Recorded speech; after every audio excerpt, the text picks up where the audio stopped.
Təxminən 2 ay, 3 ay bundan qabaq efirlərin birində də dedim bunu. Bakıda çox böyük imkanı olan bir iş adamı, biznesmen oğlunun toyunu getdi qəsəbəsində elədi. Orada bir böyük şadlıq evi vardı. Nümunə. Bəli, mənə o qədər ləzzət verdi.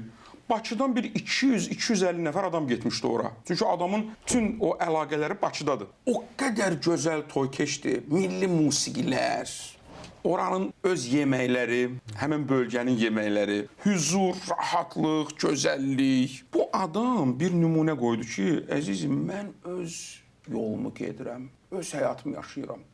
Adam istəsəydi Bakıda ən bahalı şadlıq evində ən təmtəraqlı toyu eləyərdi. Getdik, rayon mərkəzində də yox ha, qəsəbəsində elədi toyu. Palatka toyu deyildi, şadlıq evində toy keçirilirdi. Amma hər halda da Bakının təmtəraqlı şadlıq evi hara? Siz təsəvvür edin ki, mən şəxsən özüm o toydan dərs aldım.